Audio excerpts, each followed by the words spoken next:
Greetings viewers, Eric the Car Guy here, also known as ETCG1 on this here channel. Here in ETCG1 we talk about stuff, we don't do repair videos, so if you're looking for repair videos, there's a link in the description to the Eric the Car Guy channel. You can go there and watch repair videos. But if you want to stick around and join the conversation, I welcome you to do so. And hey, if it's your birthday, happy birthday. So the other day I was talking to my friend and forum moderator, College Man, and he had suggested this topic.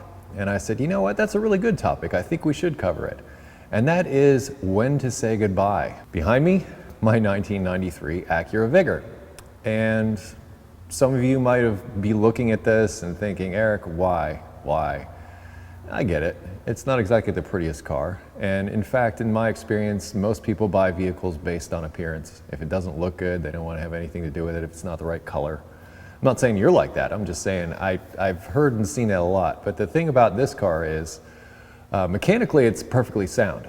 Rusty, yes, but mechanically it's perfectly sound. I honestly prefer a car that looks like this, because if it gets hit by a shopping cart or an errant door, or somebody's pissed off and they just want to key it or something like that, I can just and move on, as long as everything functions like it does. But that's just my philosophy and where I'm coming from. But there have been many times in my career where I've had to tell someone, hey, it might be time to let it go.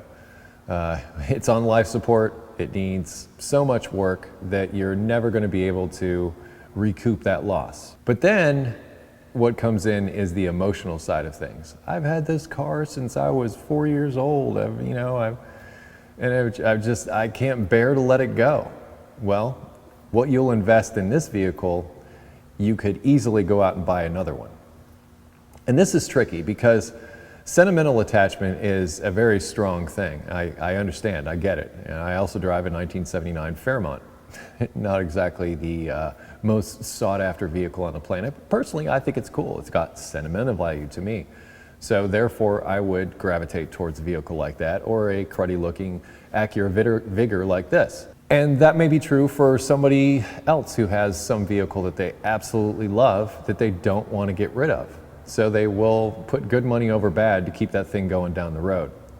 And it's, I'd like to tell you when it's time to let go, and I have, like I said. I mean, if you've got repairs that exceed the value of that vehicle, then you really have to consider whether or not it's worth the investment. And this is the way I do it. I figured up like this. So the repairs total more than the vehicle's worth. Okay, how much use am I going to be able to get out of that vehicle after said repairs?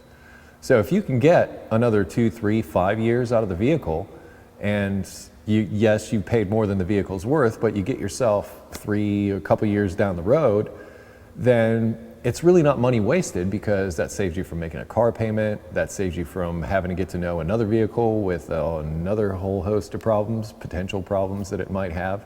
Let's face it, everything has problems. Every vehicle out there has problems. You wouldn't be watching my channels if vehicles didn't have problems. Let's face it.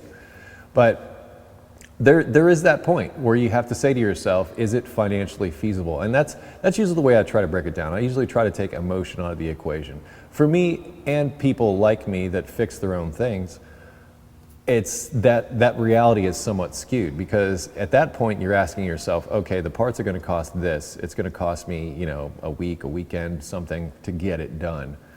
Okay, I'm willing to make that sacrifice so that I can have my baby back. I get it. But for the normals, the muggles that are out there, they might not have those skills or tools, really important tools. I think the tools are what separate many times the DIY from the professional. And yeah, professionals do invest a substantial amount into tools, and those tools enable you to do other better things. But I've done another video about tools and the importance of tools, but my point is if you're capable of doing the work yourself, yes, you can sort of look at that a bit differently.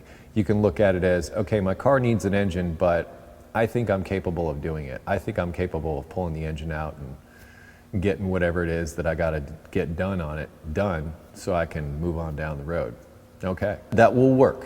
But for a person that comes into a repair shop for maybe a knocking noise from the engine, how's that?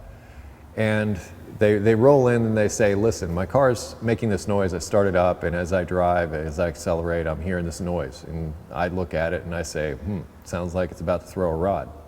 Think back to that Jeep a while back where I was trying to chase down the noise in that. That thing blew up probably a few hours after it left the shop, and that was the end of it. And before that, I ended up putting a transmission in that Jeep, I think it was a year and a half before it came in for that engine noise. So a year and a half after it got a new transmission, which was not cheap, the engine fails. And it's hard to predict these kinds of things. And certain vehicles might be more prone to failure than others. And that might be something that you could look into. And in this day and age, the digital age is what I'm talking about. It's not that difficult to do a Google search on your vehicle and find out what the common problems are.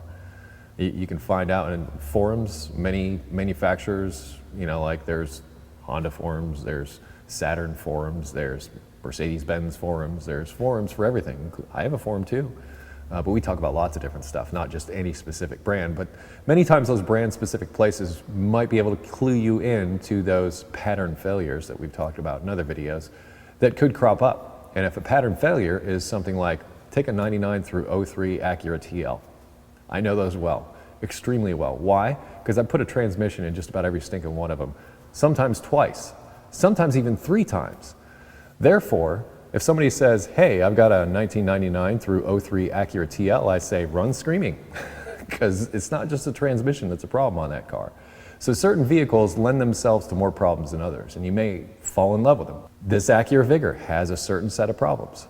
A few niggly little oil leaks. That blower motor, that's a problem that could sink a car like this. If you were a person coming into a shop and needed that blower motor work, you'd be spending over $1,000 for that blower motor replacement, and that's a blower motor.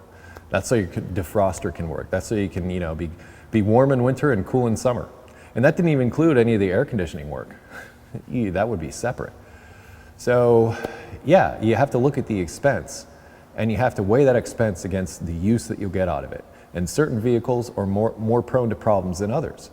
And you weigh all these things together and you say to yourself, okay, which head am I thinking with here?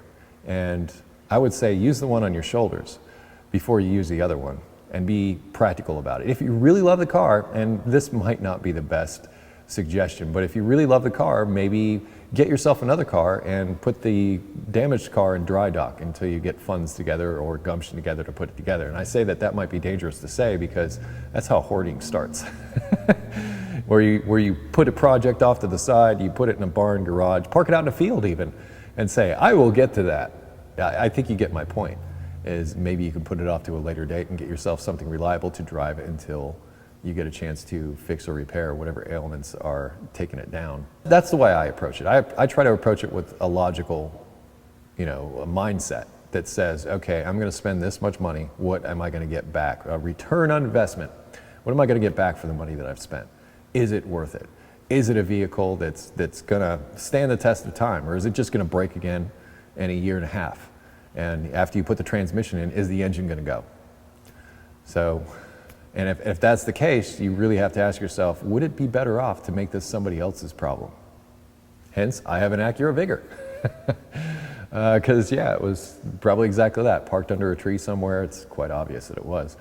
And phone call was made, and next thing I know, I've got another production vehicle for Eric the Car Guy videos. But I'm gonna leave this now with, hey, what are your experiences with having to let go of vehicles? What are your experiences with saying, okay, enough, I've got to walk away now?